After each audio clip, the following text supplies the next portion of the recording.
देव भगवान अल्लाह खुदा ईश आदि नाम एक ही शक्ति के हैं। वो कैसा है, कहां है, कैसे मिलता है, किसने देखा है? ये प्रश्नवाचक चिन्ह पूर्ण रूप से हटाने के लिए अवश्य सुनिए जगत गुरु तत्वदर्शी संत रामपाल जी महाराज के अमृत वचन, सर्व पवित्र धर्मों के पवित्र शास्त्रों के आधार पर। ये भी गलत हुआ कि कोनो 22 कर, कोई 25 किया, कोई 20 किया, कोई 13 किया, ये भी सिद्ध नहीं हुआ। तो यदि आप इसको सच मानते हैं तो या गलत होगा तो उसको प्रचार नहीं करना था। जैसे सदगुरु रामपाल जी महाराज स्वयं पढ़ता है और भक्तजनों को पढ़ाता है, लेकिन प्रकाश मुनि हजूर साहब कहता है कि हमें वेद का पढ़ने का कोई आवश्यकता नहीं है, इसीलिए आप भटक का खा चुके हैं। तो मैं सर्व संत समाज, पूरे जितने भी संत समाज है, हर धर्म का संत समाज से मैं यही सनम्र दोनों हाथ जोड़कर बद विनती करता हूँ कि आप कम से कम सदगुरु रामपाल जी महाराज का साधना चैनल पे जो 7:45 पे आता है उसको धीरे धीरे लेकर, टाइम लेकर अवश्य सुनो। और उसके सुनने के बाद यहाँ सदगुरु रामपाल जी महाराज का आश्रम हरियाणा के अंदर जिला हिसार ग्राम बलवाला के पास है, वहां आकर आइए। अपना सद्भक्ति और परमात्मा को पाना चाहते हैं तो उसके बताए हुए नियम का पालन करते हुए और नाम दीक्षा लेकर पुनः परमात्मा के लिए जन्म जन्मांतर के लिए मोक्ष प्राप्त करिए। धन्यवाद आपका, बहुत बहुत धन्यवाद। नमस्कार सर। सर साहिब जी। क्या शुभ नाम है जी आप जी का? सर मेरा नाम रमेश दास है। सर कहाँ से आए हैं? सर यमुनानगर से आए हैं। सर परम संत सतगुरु रामपाल जी महाराज से नाम उपदेश लेने से पहले आप कौन सी भक्ति करते थे? सतगुरु रामपाल जी महाराज से उपदेश लेने से पहले ब्रह्मा विष्णु महेश दुर्गा गणेश और गुग्गा जी, मतलब जितने भी देवी देवता थे सभी की पूजा करते थे जी। तो उन सब से क्या आपको लाभ मिलता था? उनसे मेरे को कोई लाभ नहीं मिला जी, बाकी नुकसान ही नुकसान हुआ मेरे को उनसे। मतलब वो गुरुजी भी बनाए हुए थे पहले, जो गुरुजी थे वो बागड़ मतलब जाते थे, गुग्गा मेडी जो पूजते थे, तो वहाँ पर मतलब छोटी उम्र से लग गया था। उसने मेरे को चेला नहीं बनाया अपना, तो मैं मतलब 5-6 साल चला वहाँ गुरु दक्षिणा लेके, तो उसने मेरे से गुरु दक्षिणा नहीं ली। तो मैं काफ़ी मतलब आराधना करी मैंने वहाँ, तन मन धन से सेवा करी, खेतों में भी मतलब वहीं सारा दिन, मतलब सवेरे जाना शाम को अपने घर आना, सारा दिन वहीं व्यतीत हो जाता था। संगत की सेवा करते थे, चाय पानी रोटी पानी सारी मतलब जितनी। सर परम संत सतगुरु रामपाल जी महाराज की शरण में कैसे आए? बड़े भाई ने और जो मेरी छोटी सिस्टर है वो प्रोग्राम देखते थे टीवी पे, तो उन्होंने मतलब यहाँ से नाम ले लिया। टीवी पे प्रोग्राम देखने से तो उन्होंने यहाँ से नाम ले लिया। उसके बाद उन्होंने मतलब मेरे को भी काफ़ी कहा आप भी वहाँ से नाम ले लो और वहाँ से छोड़ दो आप, जबकि मेरी आस्था थी वहाँ बनी, मेरी आस्था थी वहाँ जुड़ी, क्योंकि मैं उसको गुरु मानता था। और मतलब ये तो संत ऐसे ही होते हैं, इनको मैं मतलब जैसे सच्चा सौदा हो गया, राधा स्वामी हो गए, इनको ऐसे वैसे मानता था मैं। तो क्या हुआ एक दिन, मतलब जैसे संत की फ़ोटो लगी घर में, जैसे प्रणाम स्थल पर फ़ोटो लगी है, तो ये तो हमारे घर भी लगी है, तो मैंने भी एक दिन ऐसे प्रणाम कर लिया, महाराज कल्याण करियो। तो गुरुजी ने मेरे को उसी दिन रात को दर्शन दिए। नामदान स्थल पे जो फोटो लगी है, सिर पे टोपी है, वो पहन रखा है गुरुजी ने, तो मेरे को दर्शन दिए। तो मैं समझ गया। फिर मैंने किताब पढ़ी ज्ञान गंगा, और ज्ञान गंगा किताब पढ़ने से मेरे को ज्ञान हुआ, और इतना ज्ञान हुआ कि परमात्मा ने मेरे को अपने आप ही खींच लिया। और जब मैं यहाँ नाम दाम लेने आया उस दिन, मतलब जैसे जगराते करते हैं गुग्गा जी के, तो देहरादून में प्रोग्राम था, तो मैं प्रोग्राम छोड़ के आया था जी वहाँ। मतलब भवन सिंगारना, फूल माला लगाना, जोत जगाना, सारा काम करते थे जी। तो मतलब वहाँ का प्रोग्राम छोड़ के तब यहाँ आया था मैं। परमात्मा पे इतनी आस्था बन गई थी। और जो गुरुजी थे जहाँ पहले मेरे, तो वो ये कहते थे कि मतलब जैसे सवारी लेते हैं, बाग डाले खेलते हैं, कि मैं कलयुग का कलाधारी पीर हूँ और मैं अपने जामे को आप खा लेता हूँ। तो इसका मतलब ये काल हुआ। और मतलब जैसे वे व्रत रखते थे, मैं बीड़ी सिगरेट पीते थे, दारू भी पीते थे। तो एक शिष्य ने उनसे सवाल किया गुरुजी से कि गुरुजी आप बीड़ी सिगरेट पी रहे व्रत में, कि बच्चा ये हमारे को मतलब जो हमारी दुर्गा माता है शक्ति है, उससे हमने कह के मांगी है, बख्शीश करी है, तो उसने हमारे को मतलब छूट दी है। तो फिर मैंने जो यहाँ से नाम दाम लिया और भक्ति बोध पुस्तक पढ़ी, उसमें देखा कि कंठ कमल में बसे अविद्या ज्ञान ध्यान बुद्धि नाश ही। तो इसका मतलब ये जो दुर्गा है ये विद्या नहीं, ये तो अविद्या है। तो उस मतलब जैसे वो मतलब उनका अंत भी बहुत ही माड़ा हुआ। वो अपने शरीर को पाड़े, कांध में सिर मारे, क्यों मैंने तो आंखों से देखा उनको, इतना अंत उनका माड़ा हुआ। तो मतलब जैसे उन्होंने शरीर त्याग दिया, चले गए वो। तो उसके बाद एक शिष्य को मिले, जो मतलब उनके पास गड्डी चलाता था, उनके साथ रहता था, उसके साथ दारू भी पी, ड्रिंक भी करी, तो उसको क्या कहते हैं कि 16 साल 4 महीने पहले एडवांस में मौत को प्राप्त हो गया मैं, 16 साल 4 महीने पहले। तो वहाँ से भी मेरा थोड़ा दिमाग पलट गया कि मतलब जो हमारे गुरुजी वो खेलते कहते हैं कि मैं अकाल मृत्यु नहीं होने देने का। अकाल मृत्यु उसको कहते हैं कि जैसे 100 साल की एज है हमारी और उससे पहले हम मर गए। तो वहाँ से मेरा दिमाग घूम गया कि गुरुजी तो कहते हैं अकाल मृत्यु नहीं होने दूंगा मैं, और गुरुजी 16 साल 4 महीने पहले जा रहे एडवांस में मौत को, तो हमारी क्या गारंटी है जो हम चिल्ले हैं उसके, जो हमारे को बचाने आएगा। तो परमात्मा ने यहाँ जोड़ दिया मेरे को, और मैं परमात्मा का धन्यवाद करना चाहूँगा कि परमात्मा ने अपने चरणों में जोड़ा जी मेरे। सर, परम संत सतगुरु रामपाल जी महाराज से नाम उपदेश लेने के बाद आपको क्या लाभ मिला?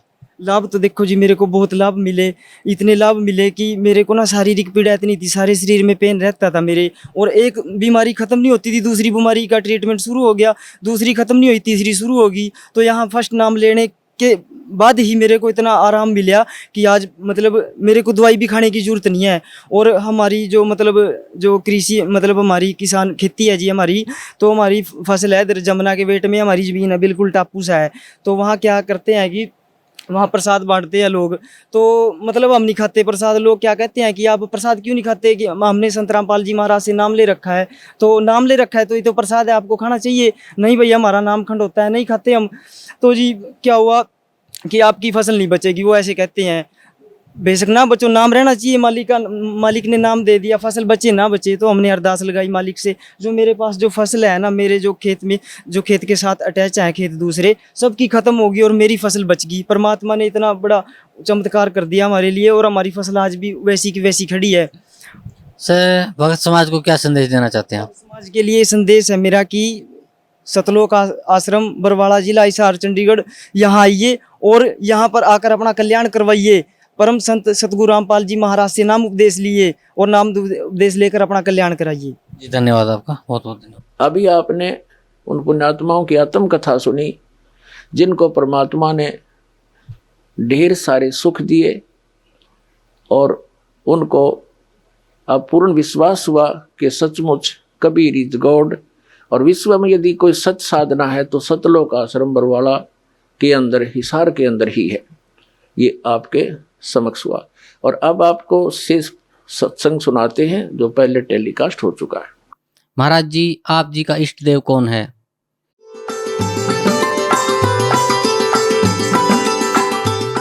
मुझ दास का जो इष्ट है, इष्ट देव है, वो परम अक्षर ब्रह्म है, जिसके पर्यायवाची शब्द परमेश्वर, सत्यपुरुष, अकाल मूर्त, शब्द स्वरूपी राम आदि उसी परम अक्षर ब्रह्म के उपमात्मक नाम हैं। उनका वास्तविक नाम कबीर देव है, कबीर साहब है, अल्लाहु अकबर है। इसी परमेश्वर ने सर्व ब्रह्मांडों की उत्पत्ति की, सभी प्राणियों की। ये सर्व उत्पादक प्रभु है। सर्व उत्पादक का अर्थ होता है जिसने सभी आत्माओं का भी वो जनक है, सभी आत्माओं की उत्पत्ति उसी ने की, सभी ब्रह्मांडों की उत्पत्ति उसी ने की, और 5 तत्वों तथा 3 गुणों की उत्पत्ति भी उसी परमेश्वर परम अक्षर ब्रह्म ने की, कबीर देव ने की।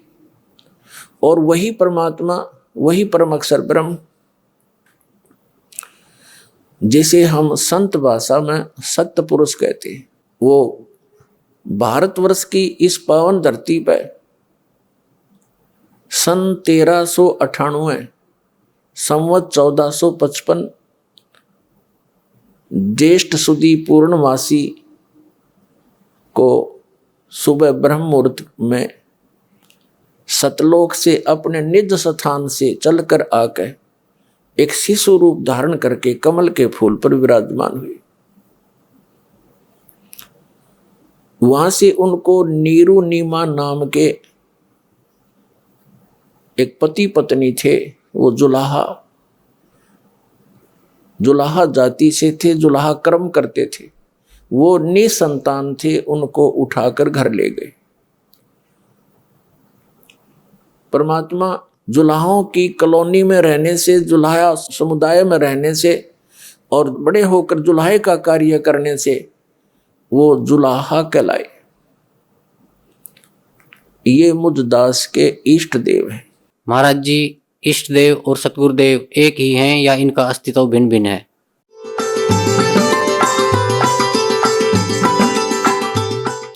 इष्ट देव पूज्य परमात्मा होते हैं और गुरुदेव उस परमेश्वर इष्ट का एक प्रतिनिधि होता है जो उस परमात्मा से मिलाने की विधि बताता है। जो संत अपने सतगुरु गुरु को ही इष्ट देव कहते हैं, उनको आध्यात्मिक ज्ञान कुछ भी नहीं है। वो आध्यात्मिक गुरु नहीं हो सकते। पुण्यात्माओं, धन्य भाग हैं आपके। आपको इस समय में मानव शरीर प्राप्त है, नर या नारी का। धन्य है आपके माता पिता जिनसे जन्म हुआ, क्योंकि ये वो प्राइम टाइम है जो परमात्मा ने पूर्व निर्धारित किया था। आप जी जिस लोक में रह रहे हो, ये लोक रहने का नहीं है, लेकिन अभी तक इस काल भगवान ने अपने नकली संतों द्वारा, इन झूठे सतगुरुओं द्वारा आप जी को भ्रमित करवा रखा था। और इनके द्वारा बताई गई जो भक्ति विधि और साधना थी, वो यूजलेस थी, शास्त्र विधि त्याग का मनमाना आचरण था, जिस कारण से हम इस काल के जाल को न तो समझ सके और न इससे निकल सके। अब इस काल के इस जाल का नाश करने के लिए, अज्ञान का नाश करने के लिए स्वयं परमात्मा सतलोक से चलकर आते हैं, क्योंकि हम उसके बच्चे हैं। उन्होंने हमें अपने वचन से उत्पन्न कर रखा है, हम उनका अंश हैं। अपने का दुख अपनों को ही होता है। ये लोक है, यहाँ पर किसी का हाथ कट गया, किसी को कैंसर है, कोई किसी का बेटा मर गया, किसी की बेटी मर गई, हाहाकार मची, कोई सुख का सांस नहीं ले रहा, सभी पीड़ित है, रंग से लेकर राजा तक। या कोई सुखी नहीं। लेकिन आप जी को बताया था कि ये औरों से थोड़ा सा हल्का दुख हो, हमने उसी को सुख मान रखा है। कबीर साहब कहते हैं, झूठे सुख को सुख कहे ये मान रहा मनमोद, ये सकल च बिना काल का और कुछ मुख में कुछ गोद। इस काल भगवान के इस जाल को समझाने के लिए स्वयं परमेश्वर को आना पड़ता है, अन्यथा ये किसी भी जीव को रास्ता नहीं देता, सबको मिसगाइड कर देता है। जैसे बड़े बड़े महापुरुष जितने भी ये गुरु पद पर विराजमान पहले हुए हैं या जो वर्तमान में हैं, ये परमात्मा की बहुत प्यारी आत्मा है, कबीर भगवान की। वैसे तो सारी उसकी प्यारी आत्मा है, लेकिन ये बहुत ज्यादा भक्ति युक्त थे। ये पूर्व जन्म के पुण्यकर्मी प्राणी थे और काल उन्हीं को सिलेक्ट करता है जिनके पास अच्छी मोटी गठड़ी और धन की, उन्हीं को ठगता है, लूटता है, फिर इनको प्रभु बना देता है। ये फिर साहेब कहने से प्रसन्न होते हैं। जैसे जितने भी ये कबीर पंथ में संत हैं, महंत हैं, इनको साहेब कह दे तो ये फूल जा, और साहेब ना कहे तो ये मुंह से डाले। साहेब माने भगवान है, ये जीव भगवान बन बैठा, और एक मिनट में मृत्यु हो जा, फिर गदा बने अंडा वो भगवान, वो साहब है। पीछा छुटवाना चाहिए था, वो बकवास घर कर गई अंदर। तो ये अच्छी आत्मा है, इनके पूर्व जन्म के संस्कार अच्छे हैं। ऐसी पुण्यात्माएं जो किसी भी अक्षेत्र में इनकी रुचि हो जाए उसी में ये बहुत अग्रसर हो जाते हैं। यदि यही संत इस राजनीति के अंदर चले जाते तो वहां भी इनकी ये दशा होती, प्रधानमंत्री पता नहीं कितने कहां तक पहुंच जाते। और ये एक दूसरे काम लाग गए, भक्तों का, मनुष्य का जीवन नाश करने का ठेका ले लिया इन्होंने। तो ये पुण्यकर्मी प्राणी हैं और इनके पूर्व जन्म के संस्कार बहुत अच्छे हैं, जिस कारण से ये इतने पाप करते हैं सारा दिन और फिर भी ये ठीक दिखे। इनके पूर्व जन्म की बैटरी चार्ज है और जब यह बैटरी डाउन होगी, क्योंकि चार्जर आगे है नहीं, चार्जर का अर्थ है सत भक्ति शास्त्र अनुकूल साधना, वो कंप्लीट कोर्स पूरे संत से प्राप्त करके साधना भक्ति करे तो उसका फिर से बैटरी चार्ज हो जाती है, अर्थात उसके वो पुण्य स्टार्ट हो जाते हैं संग्रह होने, वो इनके पास है नहीं। और जिसका दुष्परिणाम इनको फिर अंत में भोगना पड़ता है।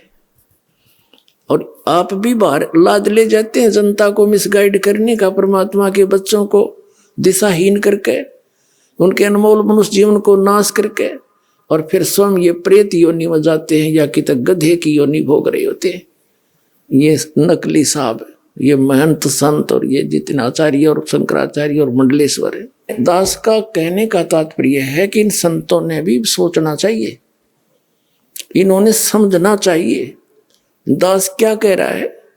कोई आपका दुश्मन नहीं, आपके हित की बातें कह रहे हैं, प्रमाण दिखा रहा हूं। आप भी उस परमात्मा के बच्चे हो और जिनको आप गुमराह किए बैठे वो भी परमात्मा के बच्चे हैं। आप दोनों दोषी हो रहे हो मिसगाइड करके उस भगवान के बच्चों को। अगर ये बीच में ये संत महंत ना होते तो पूरा विश्व आ जाता है इस मार्ग को समझकर। जैसे जो ये राधा स्वामी धन धन सतगुरु सच्चा सौदाले और ये जय गुरुदेव और निरंकारी, ये जितने भी, और ये अन्य जितने सतपाल जी महाराज और ये बाल योगेश्वर के जिसने प्रेम जी महाराज,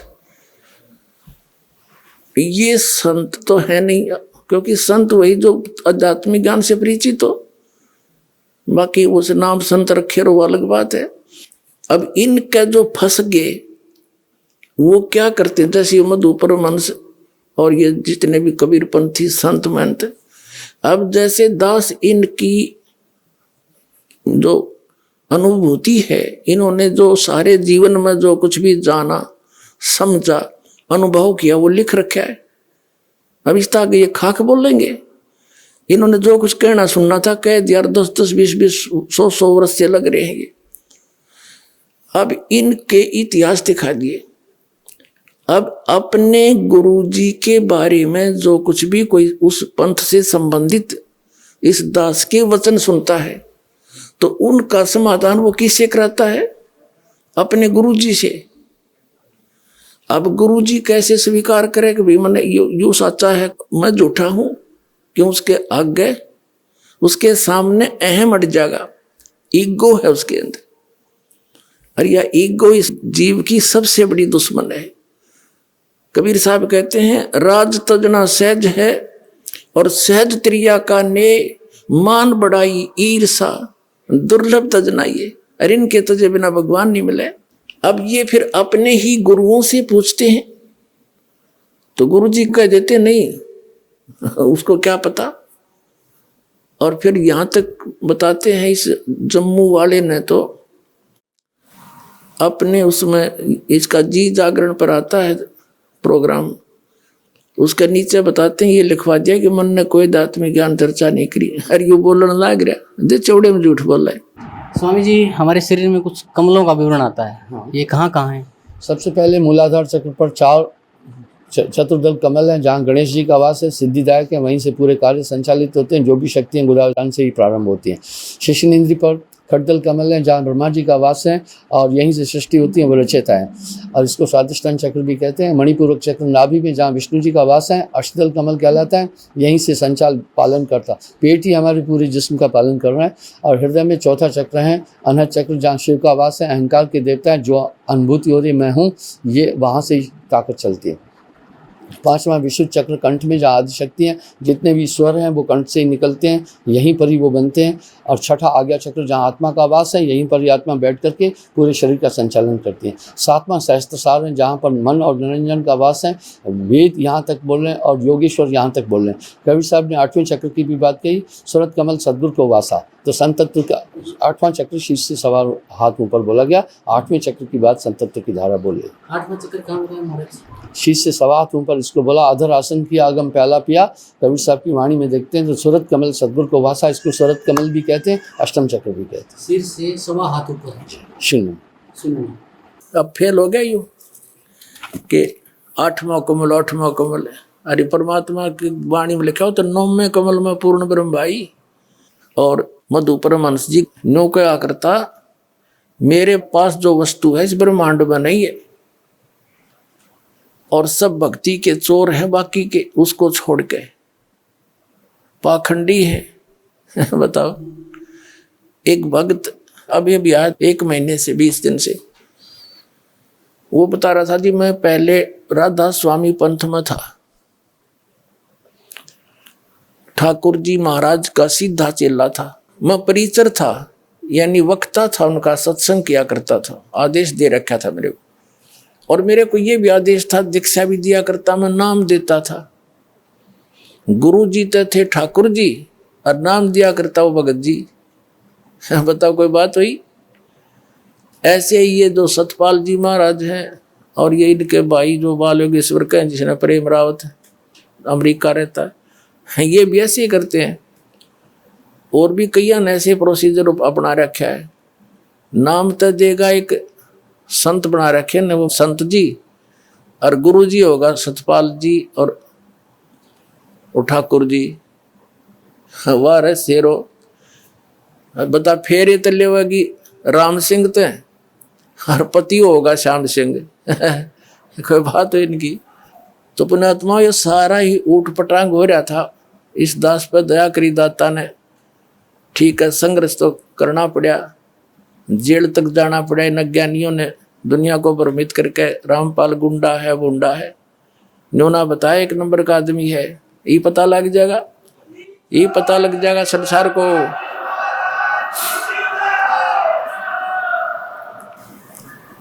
तो इनका वो बता रहा था कि जी मैं वहां से छक लिया,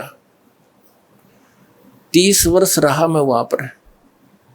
50,000 व्यक्तियों को मैंने वहां दीक्षा दे दी और ठाकुर जी के जोड़ दिए, राधा स्वामी वाली। फिर मेरा वहां से मन हट गया किसी बात पे। फिर टीवी देखा, इनका सत्संग सुना श्रीमद परमहंस जी का, अच्छा लगा। कुछ उनसे हटकर बात थी थोड़ी बहुत, नाम नोम दीक्षा वह हूँ। तो मैंने वहाँ दीक्षा ले ली। 2 वर्ष से वहाँ मैं जुड़ा हुआ था श्रीमद परमहंस से, जम्मू वाले से। फिर कुछ दिन के ही बाद आपका सत्संग भी आता था, वो भी सुनने लगा मैं। अब 2 वर्ष से मैं आपका भी सत्संग सुन रहा था और वो अपने सेकंड गुरु जी का भी सुन रहा था, श्रीमद परमहंस जी का। और हम ये सोचा करते थे, हमारा ग्रुप था सैकड़ों का, हम ये सोचा करते भी दोनों अपने आप को नो कहें, जो वस्तु मेरे पास है किसी के पास नहीं। अब हम निर्णय कैसे करें? या तो जब बात पड़े ये दोनों आमने सामने हो किसी दिन, हम नो सोचा करते। 10 दिन के बाद वह दया भी होगी, साधना टीवी पर दोनों आमने सामने। और सत्संग जब शुरू हुआ बड़ी खुशी हुई हमने, अगले आज इनकी दोनों की जो सच्चाई सामने आ जाएगी। मैंने सब जगह फोन लगा दिया, जो श्रीमद परमहंस के मेरे साथी चेले थे, और सब ने अपने टीवी ऑन कर लिए, इधर उधर जाके इकट्ठे होकर बैठ गए सारे ग्रुप के ग्रुप। तो वो कह रहा था जी 3 घंटे प्रोग्राम चला, और जब प्रोग्राम समाप्त हुआ मैंने तो सर मारा धरती में पटक गए, हे भगवान देख यो कित मूर्ख बना रहा था हमने आज तक। फिर लगे मेरे पास फोन आने सब साथियों के, कहने लगा ईब के करें के पायस मधु पर वंश दौरे खाखी कति खोखा।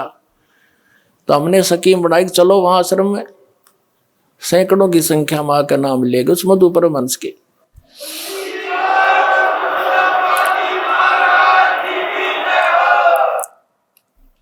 अब वो क्या कहता है कि मैंने आध्यात्मिक ज्ञान चर्चा करी है को नहीं। टीवी पे अब सत्संग आता है इसका जी जागरण पे, उस पे एक नीचे हेडिंग लिखने लग रहा है, देख ये कौन है शैतानी ताकत जो इस ब्रह्मांड पर राज करती है? मन। साहिब वाणी में कह रहे मन ही आहे काल कराला, जीव नचाए करे बेहाला, जीव के संग मन काल रहाई, अज्ञानी नर जानत नहीं। इसका मतलब है कि हम सब के अंदर यथार्थ में एक ऐसी ताकत काम कर रही है जिसका पूरा हुक्म आत्मदेव को मान। देख ये संत है, यानी आर को स्वीकार ना करके बकवादों में बढ़ गए। जैसे दो सही पहलवान हो और दोनों कुश्ती करते हैं और एक तो हारे जीतेगा, एक ने दूसरे को हरा दिया, तो दोनों गले से मिलते हैं और हाथ मिलाते हैं और खुश होकर अपनी हार स्वीकार करता कि मैं हार गया, यू जीत गया। भाई सरेआम कहते हैं वो है महान आत्मा, ये महान आत्मा है। सरेआम झूठ बोला ने कहा आत्मी ज्ञान चर्चा हमने करी है को नहीं, अरे सामने बोलने लग रहा। अब आप थोड़ा सृष्टि की रचना पर प्रकाश डालें और हमें बताएं इसके बारे में। सृष्टि की रचना के विषय में कबीर साहब का कहना है, शब्द है धरती शब्द आकाश। नानक देव जी भी कह रहे शब्द है शब्द भया प्रकाश, सकल सृष्टि शब्द के पाछे, नानक शब्द घटा घटाशे। कबीर साहब ने जब इस सृजन का वृतांत अनुराग सागर वाणी के अंदर भी आता है, उन्होंने किसी मटेरियल को कहीं से लिया नहीं था और शब्द ही के द्वारा अपनी इच्छा शक्ति के द्वारा पूरे ब्रह्मांड की रचना की। इसको विस्तार से देखना है, हमारी वेबसाइट पर हमने सृजन के विषय में डिटेल दी हुई है, ये 2 शब्द में नहीं दी जा सकती। अब आध्यात्मिक ज्ञान चर्चा क्या चीज है? परमात्मा के बारे में आप कहीं बैठकर किसी से चर्चा कर लो, आध्यात्मिक ज्ञान चर्चा है। टीवी वालों ने उससे पूछ लिए, जो प्रश्न पूछने थे उनका उसने जवाब दे दिया, इधर से हमारे पूछ लिए हमने जवाब दे दिया, दोनों चला दिए। और आध्यात्मिक ज्ञान चर्चा कौन सी हो भाई? अब इसका सिर घूम गया, अब इन्हें ठिकाना नहीं रहेगा इस पृथ्वी पर। देख लेना, या तो इन्होंने स्वीकार करना पड़ेगा और कहना पड़ेगा अपने चेलों को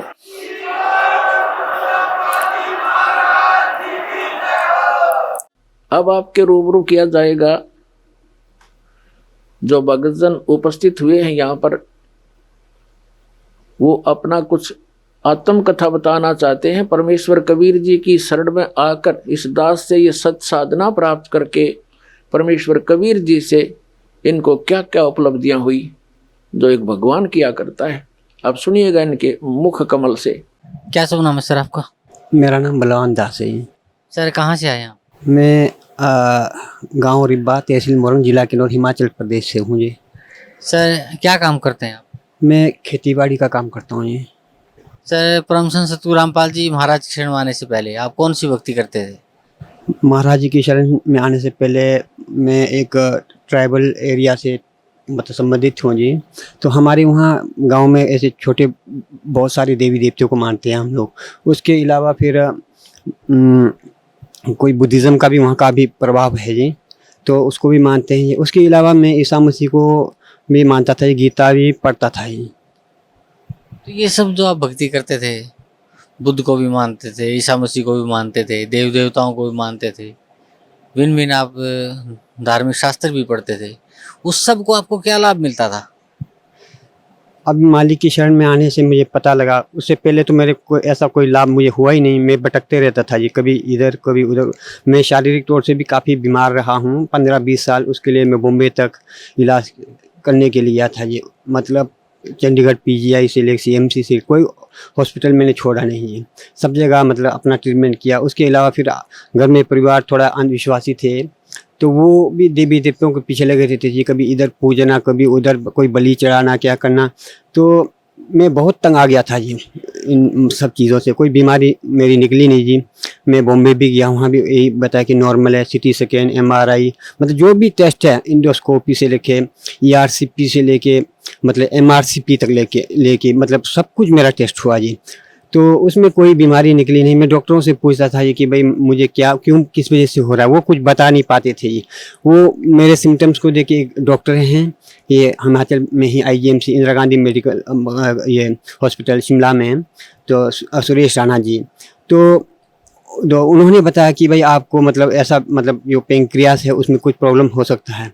तो एक मेरे दोस्त हैं, वो MBBS मतलब डॉक्टरी कर रहे थे, मेरे क्लास फेलो थे। तो मैं एक दिन उनके एक पैथोलॉजी किताब मिला, उसमें मैं पढ़ने लगा कि पेंक्रियास के बारे में। तो उसमें मतलब थोड़ा बहुत ऐसे मेरे को मतलब पता लगा कि भाई पेंक्रियास में फलाना फलाना बीमारियाँ होता है। फिर मैंने डॉक्टर से बोला कि कहीं ये बीमारी तो नहीं है, मतलब उसमें ऐसा सिम्टम्स लिखा था। फिर वो डॉक्टर बताने लगे हाँ हो सकता है आपको पेंक्रियास में कैंसर हो सकता है, इसलिए मैं मतलब आपको लिख के देता हूँ कि भाई IGMC में जाके शिमला हॉस्पिटल में जाके MRCP करवा देना। तो उसमें MRCP भी करवाया जी मैंने। MRCP भी नॉर्मल आया जी। उसमें खाली एक चीज़ आया था कि मतलब आपके अंदर से कोई मतलब ऐसा तरल पदार्थ बह रहा है। तो उसके लिए चेस्ट का एक्सरे करवाई, उस एक्सरे में भी कोई पानी नहीं आया जी।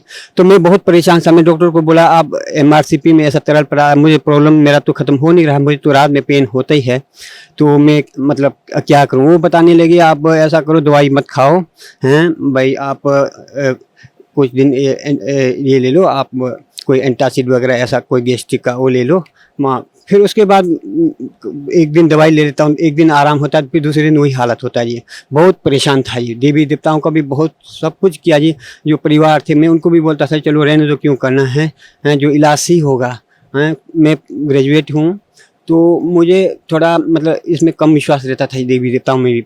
तो मैंने परिवार को बोला देखो जहाँ तक हो सके साइंस को ढूंढना चाहिए है, उसमें फिर ऊपर से भगवान पर भी विश्वास रखना चाहिए। तो सब कुछ किया जी। मैं साधना भी करता था, मैं ईसा मसीह को भी मानता था। तो कोई भी मतलब कोई सत्संग में लगा देता था TV पे, उस पर कोई गुरु दिखे हैं, अगर कोई कैसे कोई नाम बता दे तो मैं उसको भी जाप कर लेता था ये हैं। 1-2 महीना ऐसा मैं कर लेता था कि इसे आराम मिले, मैं कोई आराम नहीं मिला। एक बार निर्मल बाबा जी उसमें TV पे वो बता रहे थे, वो बहुत चमत्कार दिखा रहे थे। मतलब ऐसा लग रहा था मुझे कि उनको मतलब देख के कि वो काफ़ी चमत्कारी बाबा हैं। मैंने उसका नंबर लेके फ़ोन किया, उन्होंने फ़ोन पे मेरे को बताया अगर आपने संपर्क करना है तो 10,000 रुपये भेजो हैं। तो मैं तो घर से वैसे ही बहुत ही मतलब फाइनेंशियली मतलब वीक था, मैं ये चीज़ें कर भी नहीं सकता था। शायद पैसे होता तो कर भी लेता, मरता क्या नहीं करता जी। फिर उसके बाद मतलब परेशान सा ऐसा रहता ही था ये घर में, तो सुख कुछ भी नहीं था ये। सर परम संत सतगुरु रामपाल जी महाराज की शरण में आप कैसे आए? ये तो मालिक की ही कृपा है जी। मैं एक हमारे ट्राइबल एरिया में एक बार मनमोहन सिंह प्रधानमंत्री जी, माननीय प्रधानमंत्री मतलब आए थे जी हमारे इलाके में। उन्होंने हमारे ट्राइबल लोगों के लिए एक ऐसा स्कीम निकाला था कि भी हर घर में एक डिश दिया जाएगा।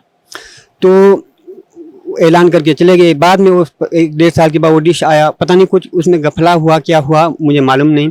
तो गांव में कम डिश आ गए जी, जितने परिवार को मिलना चाहिए उससे कम आए।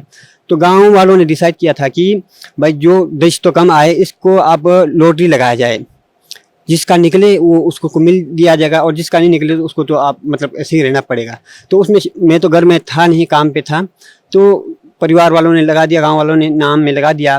तो मेरा भी एक डिश निकल गया था जी। उस वजह से मेरे को एक टीवी खरीदना पड़ा। तो मैं टीवी लगा के घर में मतलब रखा था। तो बच्चे उसमें ज़्यादातर कार्टून देखते थे। फिर वो हटते नहीं, मैं बार बार बोलता था मत देखो हैं, पढ़ाई करो। फिर वो हटते नहीं, जैसा स्कूल से आए 4 बजे के बाद बस पूरी मतलब 9-10 बजे तक हटने नहीं टीवी के सामने से। तो एक बार क्या हुआ, मैं रात की टाइम, ये अगस्त का महीना 2010 की बात है ये, तो खेत से आया तो देखा कमरे में कोई नहीं थे, परिवार कोई नहीं थे, बच्चा भी नहीं था। तो मैं ऐसी पलंग पे जाके लेट के मैं टीवी ऑन किया जी। उस पर जी जागरण लगा, तो ऐसे ही लेटा हुआ था, थका हुआ था। तो जी जागरण पे महाराज जी प्रवचन कर रहे थे। तो मैं महाराज जी को देख के मतलब मैं सोचा बाकी संत तो ऐसे लंबे बाल रखते हैं, तो ये तो मैं पहला ही ऐसा मतलब मैंने संत देखा जिनके बाल भी नहीं।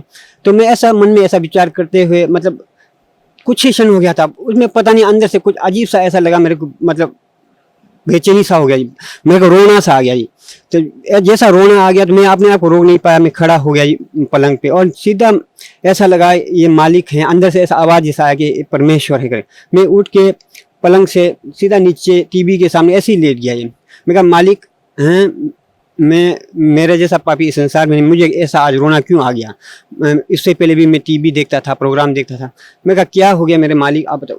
ऐसा मतलब मन में सोच ही रहा था, तो ऊपर से ऐसा आवाज़ सुनाई दिया प्रवचन मालिक परमेश्वर जी के, कि मालिक बता रहे थे कि मैं अपनी आत्माओं को प्रकाश की गति से, मतलब परमात्मा अपनी आत्माओं को प्रकाश की गति से मिलता है। तो मैं अंदर ही नीचे से लेटा हुआ मन में सोच रहा था, हे मालिक, मैं मुझ जैसा पापी इस संसार में नहीं है क्या? इस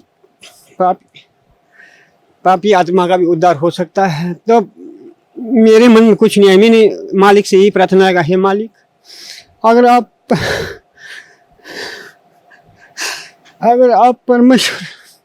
परमेश्वर हैं तो मालिक, क्योंकि मैं भगवान को कभी मैंने देखा नहीं, ग्रंथ पढ़ता था, बाइबल में नहीं पढ़ा, बाइबल में लिखा है मालिक गॉड इज लाइट। मैं यही सोचता था कि भगवान प्रकाश है। मैं मन में यही विचार के, हे मालिक, आप प्रकाश ही हैं, आप मुझे उस प्रकाश रूप में मेरे को दिखो। मैं यहाँ ऐसी बरामदा था, उससे बाहर अंधेरा था, बाहर को देखा, ऐसे प्रकाश मेरे को दिखा दो मालिक, मैं समझूंगा कि आप परमेश्वर हैं। मैंने बाहर निकल के जब देखा तो ऐसा सामने को देखा तो उधर ऐसा आकाश से एक प्रकाश का पुंज जैसा टूट गया। मैं अंदर आके मेरा दिल एकदम शांत हो गया। मैंने प्रोग्राम देखना चाहा, उतने प्रोग्राम ही खत्म हो गया। फिर मैंने सोचा ये प्रोग्राम कब शुरू होगा। मैंने अपने मन में ऐसा विचार किया शायद ये 8 बजे से शुरू होगा।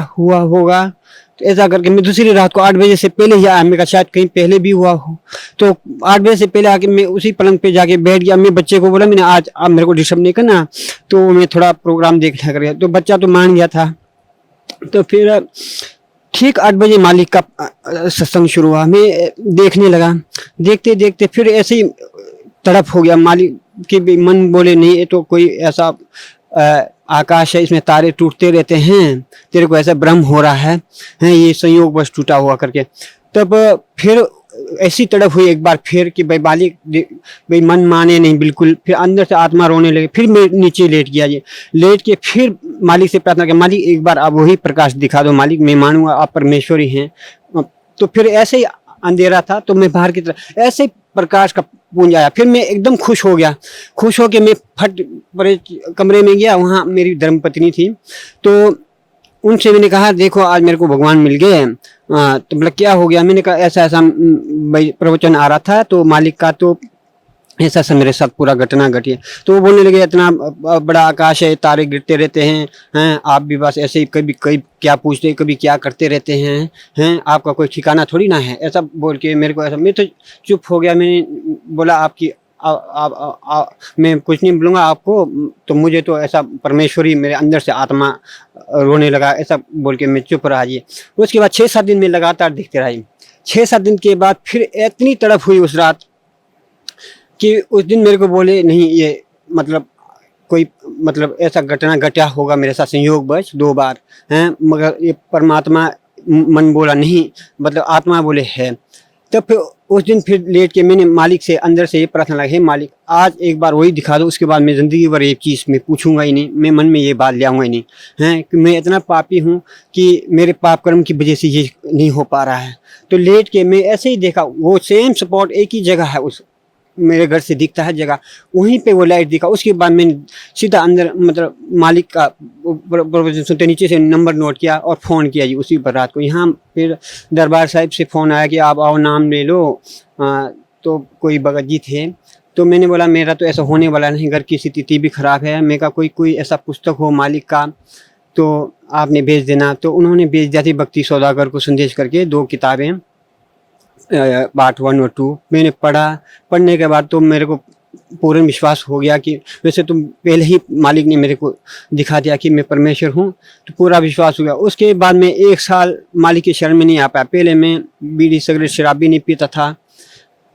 तो उसके बाद जैसे मालिक का किताब लेने के बाद उसके बाद फिर मेरे को कुछ ऐसा मतलब मन करने लगा, कोई अंडा दिखे वो भी खाने का मन करे तो मगर आत्मा नहीं माने कि ऐसा नहीं है। तो इतना मतलब हालत ख़राब हो गया था कि मैं मीट भी खाने लग गया था, ये शराब भी पीने लग गया था ये। तो मैं मन में इतना तड़पता था, हे मालिक मेरे पास फाइनेंशियली कम में पैसे नहीं था।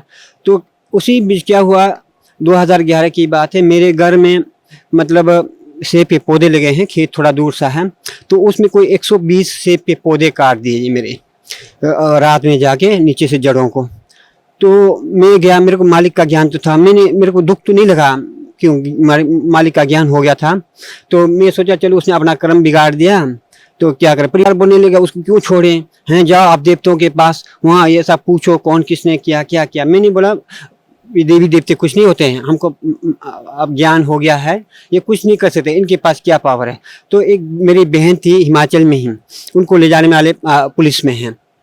तो उस बहन ने मेरे को फ़ोन किया कि आओ यहाँ कोई एक देवी का मतलब कोई भगत है, वो नाम बता देता है, ऐसा मतलब जो मतलब गलत किया उसका नाम बताता है। मैं बोला कुछ नहीं होता है, कुछ नहीं होगा, ऐसा कुछ नहीं, आप आओ मेरी बात मानो। क्यों, परिवार बोले जाओ आप हैं, तो पैसे पुसे बना के बोला चल आप जाओ पता करो, अगर वो उसको छोड़ दिया तो अब फिर वो दोबारा भी करेगा करके। तो जब जैसा मेरे को पैसे पुसे मैंने बना के घर से निकला, तो मैं मन में ये सोचा, हे मालिक मेरे को घर वापस नहीं लेना जब तक आपकी अपने शरण में नहीं ले जाएंगे। तो मैं ऐसा विचार करके घर से निकला जी। तो परिवार को नहीं बोला मैं ऐसा मालिक की शरण में जाऊँ। फिर मैं वहाँ चला गया, वहाँ जाके एक दिन तो लाइन में खड़ा कर दिया जी पूरा, फिर नंबर लगा, फिर मन तो कर ही नहीं था। फिर शाम की टाइम फिर बोला महीने के बाद आ जाना।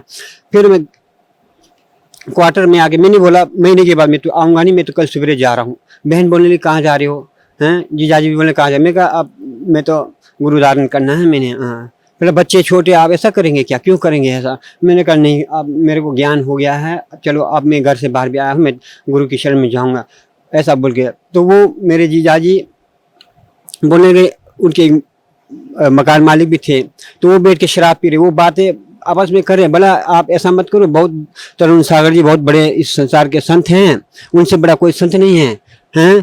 तो मैंने बोला वो आपका विचार है, हमने इस पे कोई चर्चा नहीं करना है। इतनी बात हुआ, मैं तो सो गया। सवेरे निकल के मैं वहाँ से चल पड़ा। ये तो 5 बजे मैं चंडीगढ़ पहुँचा। चंडीगढ़ पहुँच के एक बस लगी थी बरवाला, चंडीगढ़ बरवाला की, मैं उस पर बैठ गया। तो बैठते ही उतने में कंडक्टर आया, बोला कहाँ जाना है, मैंने कहा बरवाला। उन्होंने पूछा कौन सा बरवाला, फिर मेरे को पता भी नहीं था। मैंने बोला कितने बरवाले हैं यहाँ, उन्होंने बताया भाई यहाँ तो 2 हैं बरवाला, फिर आपको कौन सा बरवाला जाना। मैंने बोला हिसार, तो मेरे को याद था, मैं कहा हिसार बरवाला जाना, ये बस नहीं जाएगी। फिर मैंने बोला कहाँ से, उन्होंने बताया पुराना बस स्टैंड से जाएगी बस। तो फिर उतने में रात ही हो गया, मेरे पास कोई पहचान पत्र भी नहीं था। तो मैं चंडीगढ़ में पूरी रात एक रिक्शा को लेके घूमता रहा। होटल में कोई मेरे को रहने दे ही नहीं, वहाँ कोई बोले 1500 रुपये निकाल, तेरे को रिस्क पे रखा जाएगा। मेरे पास इतने पैसे नहीं थे। तो फिर रात के 10 बजे फिर एक मेरी बहन है पिंजौर में, तो उसको घर में मैंने फ़ोन किया था पत्नी को, मैं कहा मैं तो ऐसा सब फंस गया, तो आप वहाँ फ़ोन कर दो हैं, फिर संपर्क हो जाएगा। फिर वहाँ से फ़ोन करके मैं रात को 11 बजे वहाँ पहुँचे। फिर दूसरे दिन सुबह टाइम से निकल के 4 बजे हम मालिक के दरबार में आके नाम लिया, तो मालिक के दर्शन किए 4 बजे। तो सर परम संत सतगुरु रामपाल जी महाराज से नाम उपदेश लेने के बाद आपको क्या लाभ मिला? लाभ तो मुझे बहुत सारे हुए। तो एक खास जो मुख्य लाभ है, वैसे मालिक के सारे लाभ मुझे मैं उनको गिन नहीं सकता हूँ।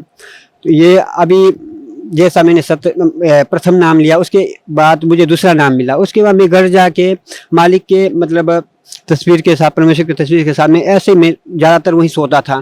तो एक दिन क्या हुआ, मैं संध्या आरती करके ऐसे ही लेट गया, तो ऐसा बाएं करवट लेटा हुआ था। तो उस बीच क्या हुआ कि मेरे इस हाथ को इस पे रखा था, ऐसा पकड़ लिया मुझे पता था, मैंने थोड़ा ऐसा आंखें बंद किया था, ऐसा पकड़ के फिर वो पीछे से ऐसा आया और इधर से मेरे को यहाँ से पकड़ लिया जी उसने, दांत से ऐसा मतलब आँख खुलने में नहीं मारा था। तो मैंने उसमें मतलब सतनाम का सुमिरन किया था जी। सतनाम का सुमिरन करते मुझे उसका चेहरा मतलब ऐसा दिखा जैसा कोई गुरिल्ला होता है, तो उसकी तरह मतलब उसका शक्ल था, उतने में छोड़ दिया जी। उसके अलावा अभी 14 जून 2013 की बात है, मैं अपने खेत में अकेले ही था जी। तो शाम की रात की बनाई हुई सब्जी बची हुई थी, सवेरे में 4 चपाती बनाए। 4 चपाती बनाने के बाद मैं खाने लग गया था, सुबह के कोई 9-10 बज रहे थे। तो जैसा मैंने डेढ़ चपाती, एक चपाती खत्म कर दूसरी चपाती जब आधा खाना शुरू किया, तो खाते खाते चपाती आधा तो लगा दी, आधा चपाती हाथ में थी, तो वो नीचे जाते ही गला बंद हो गया जी मेरा।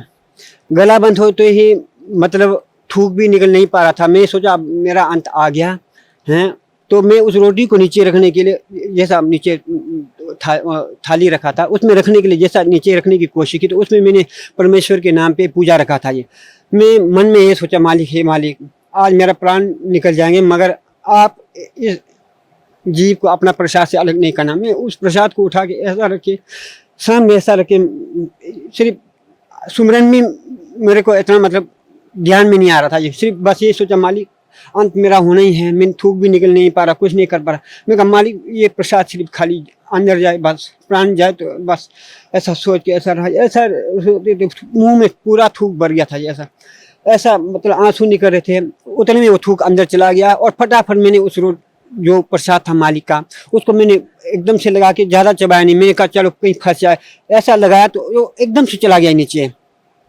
नीचे गया तो मेरे को लगा कुछ क्या हो गया, कोई दर्द नहीं, कुछ नहीं।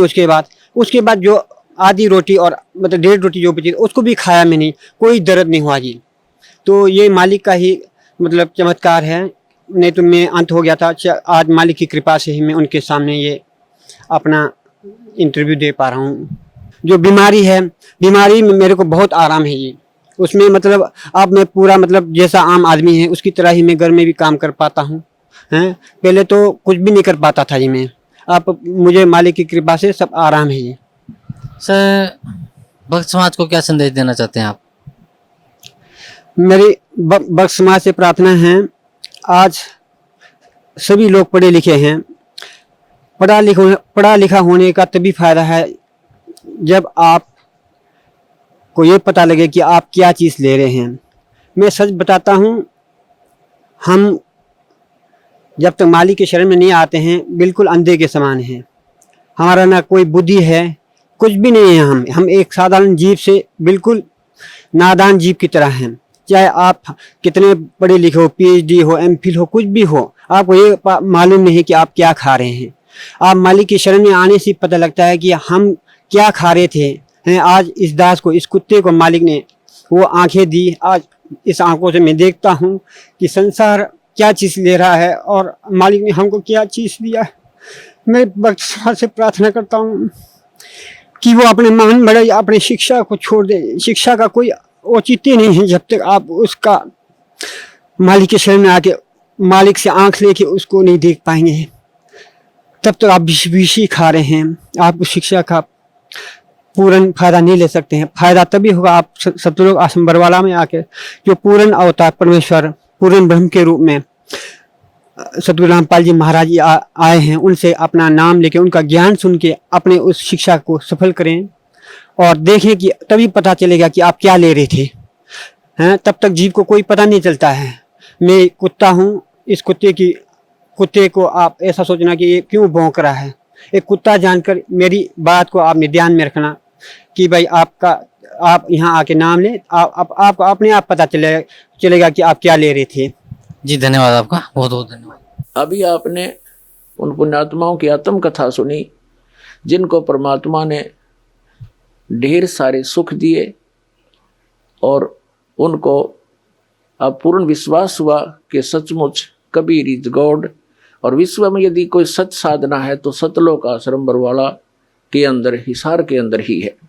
ये आपके समक्ष हुआ और अब आपको शेष सत्संग सुनाते हैं जो पहले टेलीकास्ट हो चुका है। एक व्यक्ति कह रहा था, नाम ले लिया उसने यहाँ करके, श्री मधु परमहंस जी का चेला था। वो बोला जी मैंने उनसे फोन पर बात करी उसी दौरान कि महाराज जी से बात कराओ।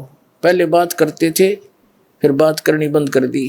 चेला ने उठाया फोन तो वो कहने लगे कि अभी यू के पाया 4-5 साल मेरे खो दिए तुमने। अरे ये मधु परमहंस झूठ बोला नहीं, कोई तो प्रमाण दिखा दो ताकि हमारा दिल डट रहे, हमें कोई शांति दो। ये श्री मधु परमहंस जी 8 कमल बतावे और संत रामपाल ने ये 9वां कमल कबीर सागर में दिखाई दिया। स्वामी जी 8वां कमल कहाँ है? शीश से सवा हाथ ऊपर इसको बोला, अधर आसन किया, आगम प्याला पिया।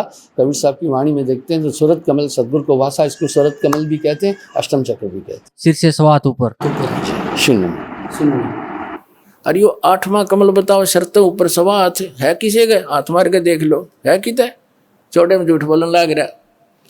वो कहाँ 8वां कमल, इसने सपने में भी ना बता है। तेरा गजब फेल हो का प्रमाण है इनका कि फेल हो गए, जब न्यू नाटकीय मैंने कोई बात तय नहीं करी। अरे ये वीडियो बोलने लग रही, और उधर से ये कहते हैं हमारा पहला नियम है सच बोलो, सच आप पे ना बोलता है। अब जैसे राधा स्वामी वालों की दास नवा सारी इतिहास दिखा दी, और परमात्मा जिन महापुरुषों ने भगवान पाया उससे मेल करा दिया, वो फेल कर दिए। ये कबीरपंथी सारे फेल कर दिए। और जितने भी आचार्य शंकराचार्य थे इनके पास कख ज्ञान नहीं था, इनका इतिहास दिखा दिया जनता को, ये सारे फेल हो लिए। इनके पास जवाब नहीं है, तो जनता आज कोई पागल नहीं है।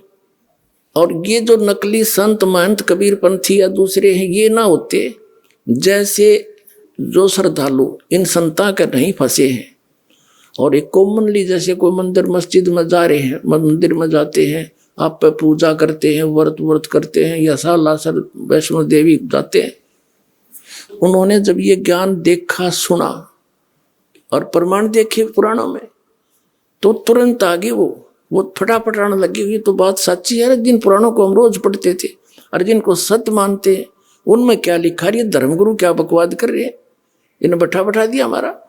तो वो सीधे आगे, और दूसरे अभी अटके बैठे हैं, क्योंकि वो किसने पूछे, अपने गुरुजी तक जिसकी नहीं पहुंचे तो अपने उस आसपास के भगत भाइयों से।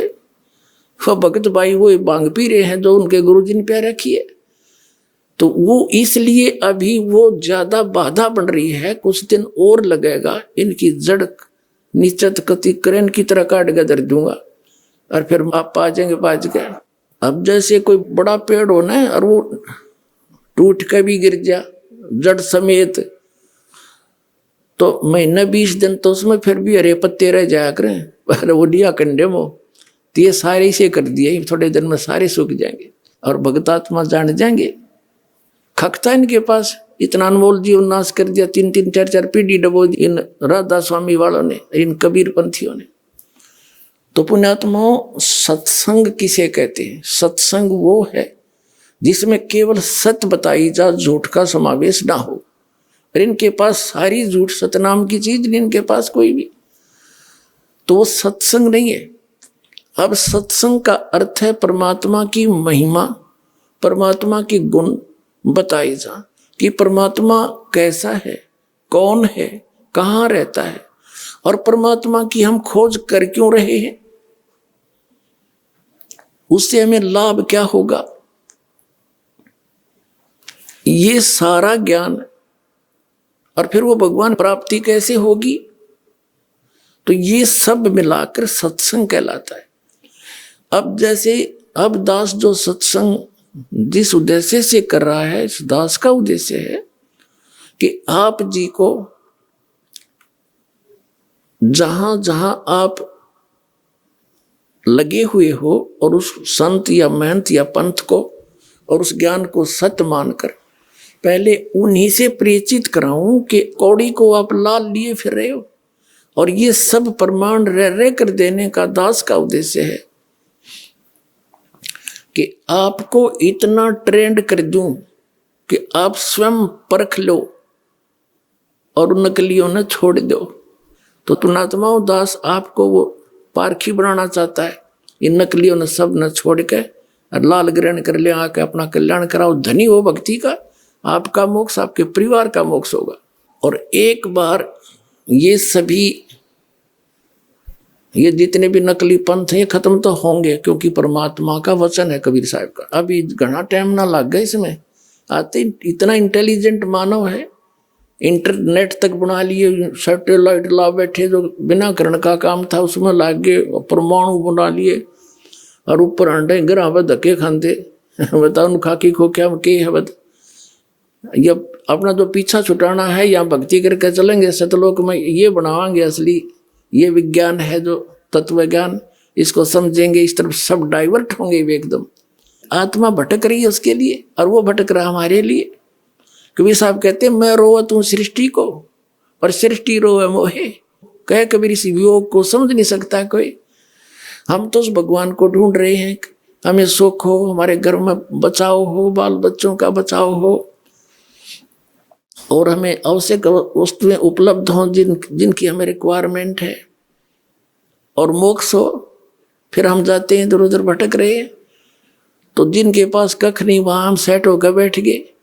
और दास इतने दिन तक शोर मचा रहा है, तुम गलत जा रहे हो, तुम्हारा जीवन नाश हो रहा है, मुझे न कहो तो निंदा करता है। तुमने निंदा की परिभाषा का ना पता, फिर जब यह निंदा है साची कहने की, तो यह निंदा तो दास पर छूटे को नहीं, पर यह निंदा नहीं है, एक महापरोपकार है। अब मैं कैसे चुप रह सकता हूं, मुझे पता लग गया तुम्हारा जीवन नाश हो रहा है। मनुष्य जीवन को बालकों का खेल है मिलना। अब क्या बताते हैं परमात्मा कि काल ने कहा था कि चौथे युग में जीव आप कितने ले जाना, कल युग में 3 युगों में जीव थोड़े ले जाना। तब धर्मदास जी से बात हुई थी। धर्मदास जी ने कहा था भगवान मेरे तो काल का दूत पैदा हो गया नारायण दास, ये आपने क्लियर कर दिया, तो मेरा तो काल का वंश चल पड़ा। हे परमात्मा अब मैं तो मर गया, कति कलेजा पकड़ के बैठ जाता, क्यों वैस था नरमात्मा का था, अब क्या होगा मेरा। तो भगवान ने कहा था कबीर जी ने, चिंता ना करे, तेरा 42 पीढ़ी तक वंश चलेगा। ने बोला जी इस काल का वंश चलेगा, ये तो ना चल रहा था अच्छा भगवान ने, इस नारायण दास का तो ना चला तो अच्छा, बताइए तो काल का दूत है ये। तो परमात्मा ने कहा ये नहीं, तेरे को एक और अच्छी आत्मा में अपने कोटे तो दूंगा। अब 86 साल की उम्र लिख रखी है उनके इतिहास में। चूड़ामणि जी का जन्म हुआ, धर्मदास जी की 86 वर्ष की उम्र हो रही थी। ये देखिएगा एक पुस्तक है आशीर्वाद शताब्दी ग्रंथ,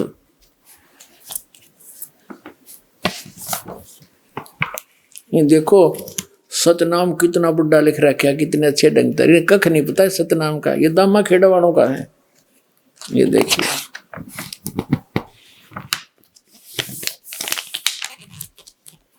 ये देखिएगा, ये है ग्रंथ परिचय आशीर्वाद ग्रंथ। ग्रंथ का नाम आशीर्वाद शताब्दी ग्रंथ।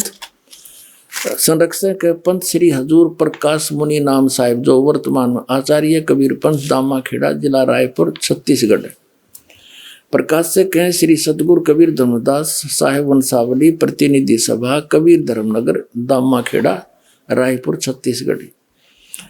सौजन्य से अपने गुरुदेव पूजनीय महंत श्री पुरुषोत्तम दास जी साहेब, दादा श्री किशन लाल जी, दादी श्रीमती रूपा देवी आदि आदि। अच्छा फिर है लेखक, लेख किसका है, पंत श्री गिरंद मुनि नाम साहेब, डॉक्टर पार्शनाथ श्री महेंद्र सिंह वर्मा। प्रवचन है पंत श्री प्रकाश मुनि साहेब। ये सारा कुछ इनका लिख रखा है। मुद्रक है विजय लक्ष्मी ऑफसेट नागपुर दूरभाष, इतने इतने। और ये है वर्तमान में दामा खेड़ा के अंदर प्रकाश मुनि नाम के कबीर धर्मनगर दामा खेड़ा शताब्दी वर्ष पर शुभकामनाएं।